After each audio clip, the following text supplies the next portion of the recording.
which is the Irish Football Association. And they also do work in sport and nutrition, and that's a combined programme with biomedical science, sport and exercise psychology, and sport coaching and performance. Their research interests are in exercise medicine, physical activity, and sport in society. So that's a very quick trot through of the faculty, but these are some of the things that we like to think are special about an educational experience at Ulster University, where we like to think that we shape students to be dynamic and innovative, that we use innovative methods of pedagogy, and that we embrace diversity. We love to build up our international cohort because that's how we learn from each other, by being exposed to each other's cultures. We do a lot of work to co-create an educational experience with employers and other external stakeholders, because we really believe in offering programmes of study that are relevant to society, and again that's part of our civic reach. We always seek to embrace opportunities that are created through evolving technologies, and again our students are exposed to the very latest technological advances, be it in teaching, in research, whatever. But really we want to prepare graduates to be engaged to a global connected society. That's our really aspiration. And we really hope that today that many of you will hear about Ulster University, and later on we're going to be looking in much more detail about nursing, where Sonia and I will do presentations. I'm going to be looking particularly about historical perspectives, bearing in mind the 200th anniversary of the birth of Florence Nightingale. Sonia then will be talking about the year of the nurse and nursing now.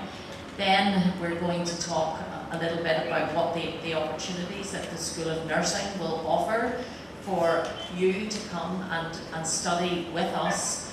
But the thing that we have that I think does set us apart a little, and has been mentioned earlier, that if you want to come and work in the UK, you have, as a registered nurse, you have to undergo a test of competence, which is overseen by the UK regulator for nursing and midwifery, the Nursing and Midwifery Council. And as has been said earlier, there are only 3 places in the UK that you can do that test, and we have one of them at Armagee campus. We're the only one that's really outside of London. So we're going to tell you a little bit about that and how we could help you on that journey to not only come to the UK, but to also get your either degree or master's qualification, and then to undertake the test of competence so that you could, if you desire, you could work in the UK.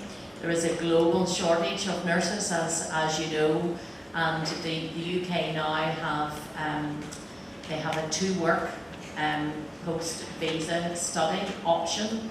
So if you come in a student visa, you get the opportunity to stay for 2 years and work.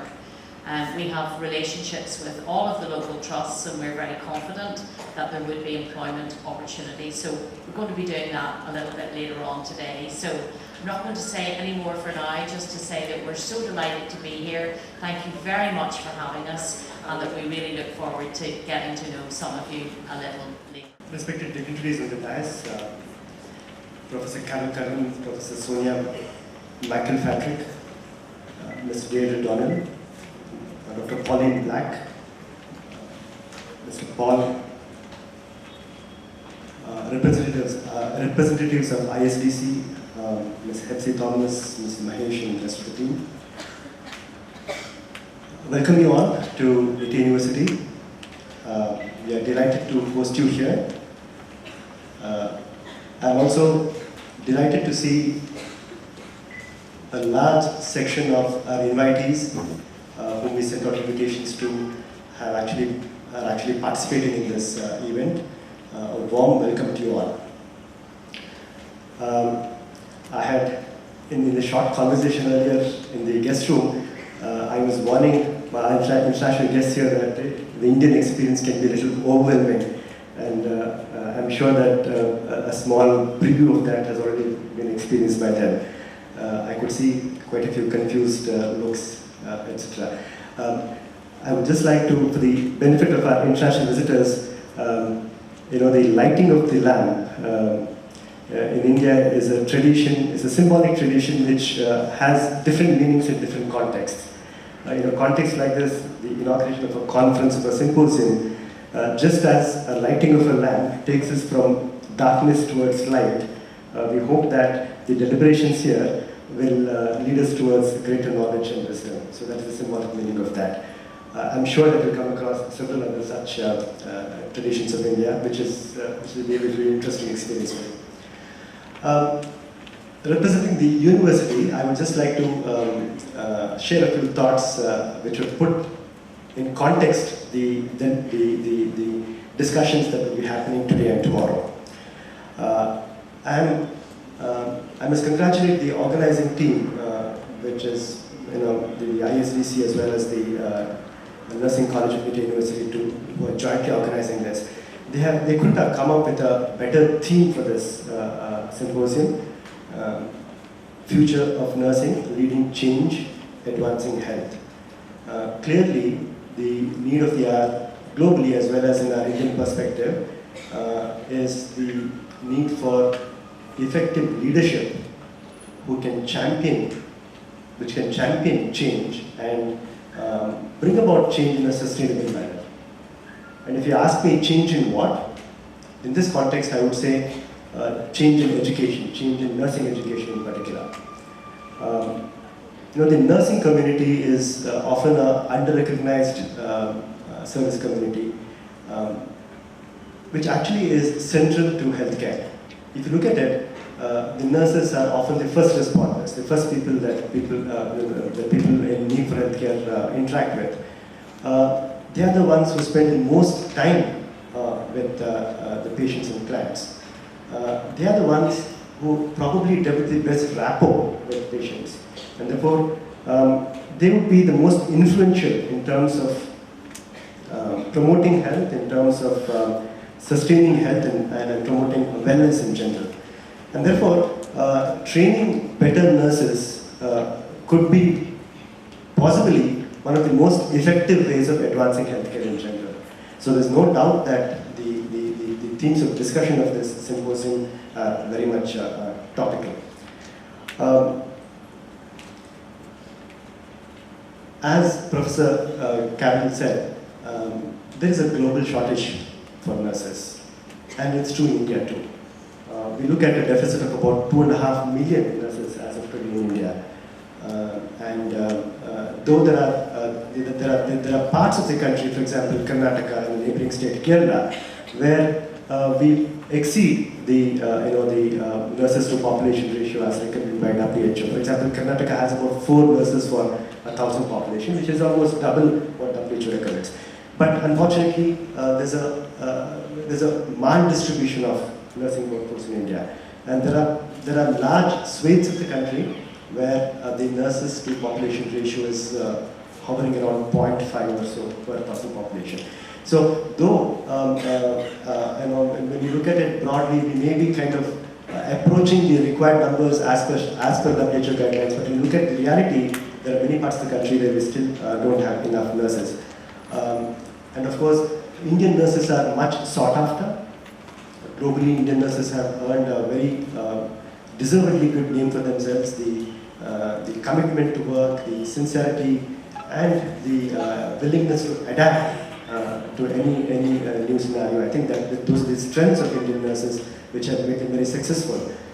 And probably that's the reason why there are no hard and fast numbers, unfortunately. I think this is an area that we could work on.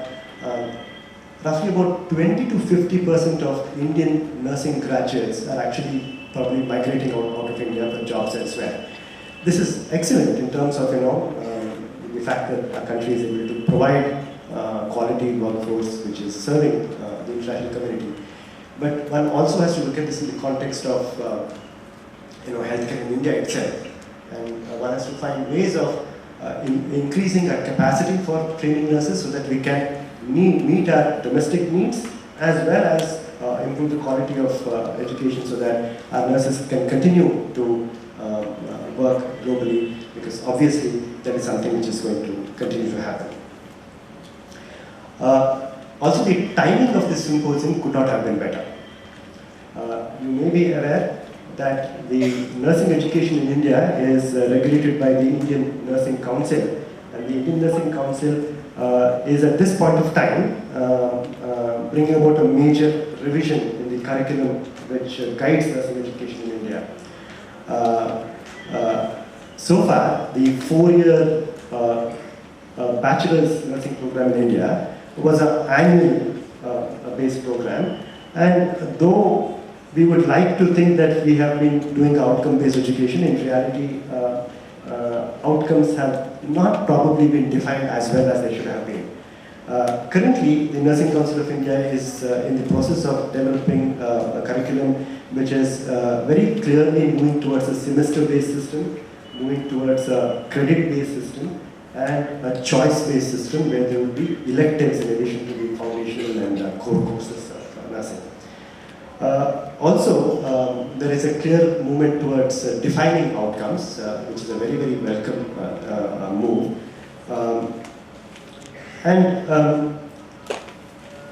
We are just in the process of reviewing the draft curricula, and I think we have an opportunity to give some feedback. I think particularly in tomorrow's session, when you have a roundtable with the principals and senior faculty of nursing interacting with you all, that would be a wonderful opportunity to come up with suggestions for this draft curriculum.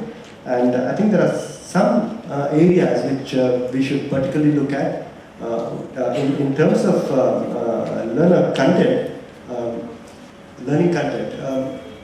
Indian curricula are traditionally very, overweight, in the sense that we are reluctant to leave behind content which may or not be relevant for now, but we are eager to add content. And therefore what we ended up with is rather unwieldy, large curricular content which we all struggle to deliver, and frankly we are not really sure whether we need that kind of content given today's requirements. And therefore this is an opportunity for us to look at that too. There are some areas, for example, the use of technology in healthcare obviously has grown exponentially, and we should incorporate those elements in our curricula which would make our future nurses competent in handling technology in healthcare. And thirdly, for me, the big thing that I think we need to deliberate on is assessment of education. When I go through the draft, a lot of good things have come in, but assessment has been left, untouched, or not really kind of, there is no clear direction for change in assessment. Outcome-based education works only if outcomes are clearly assessed, and the assessment practices that we now have may not really be best suited for objective assessment of outcomes. And therefore I think that is something. And the fact that Ulster University is one of the best, one of the few OSCE training centers and OSCE administration centers in UK, I think gives us an immense opportunity for us to learn from experts here as to how we can incorporate elements of more objective assessment. I think that should be a major part of the deliberation, especially in tomorrow's sessions.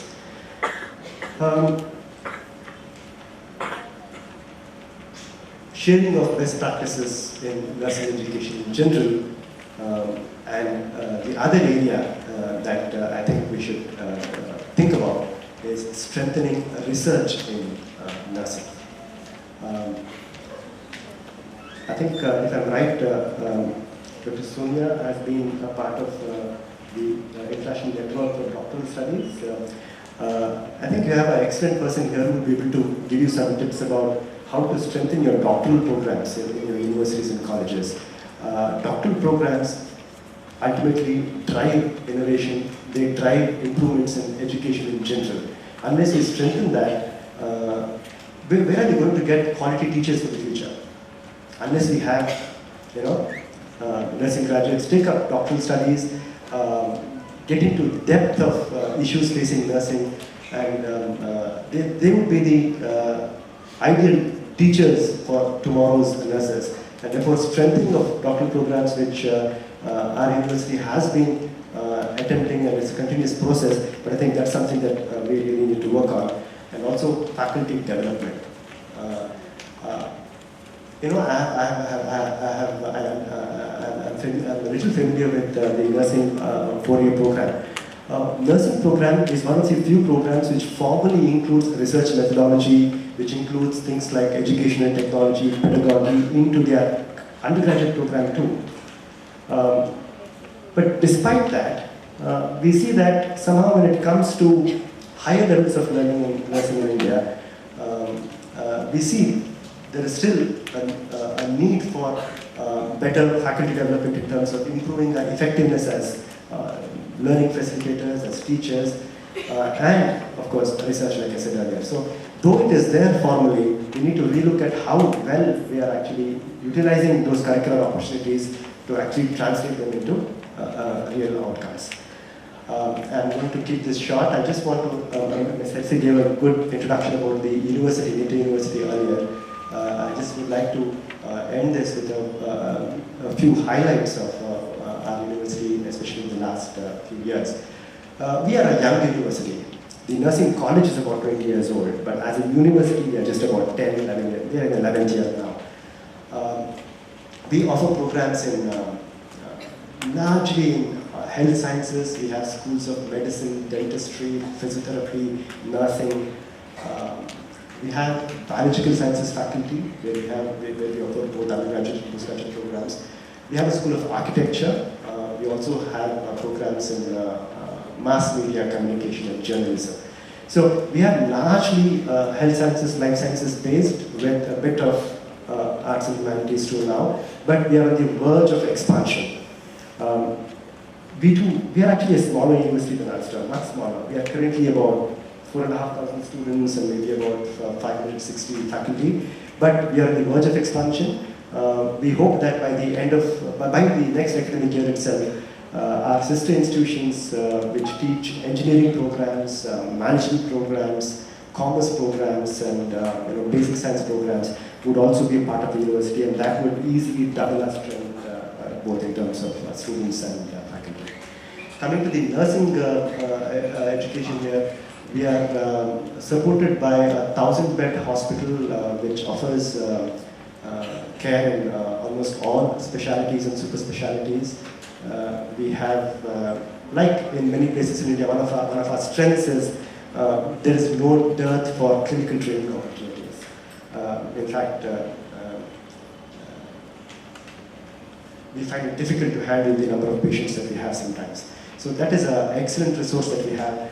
And the other thing is, our university, one of the unique features of our university is that we have established a network of 21 rural health centers spread across the province, which provides a very important aspect of education. It supports a very important aspect of education, that is training in rural settings. For a country like us, that continues to be important, and therefore we have invested a lot in that.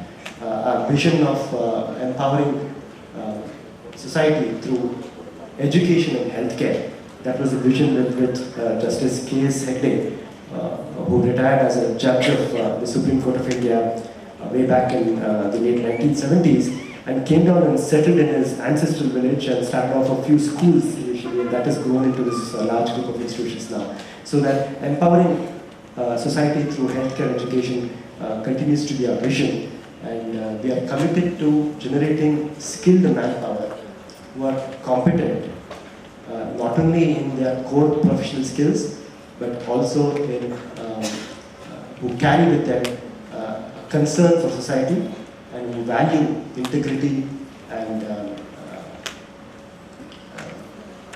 care for society. With those words, let me end this. Wish you all a sumptuous academic program today and tomorrow. Welcome you all on behalf of the university. I hope you have a pleasant stay. Thank you. Come to the end of the formal program.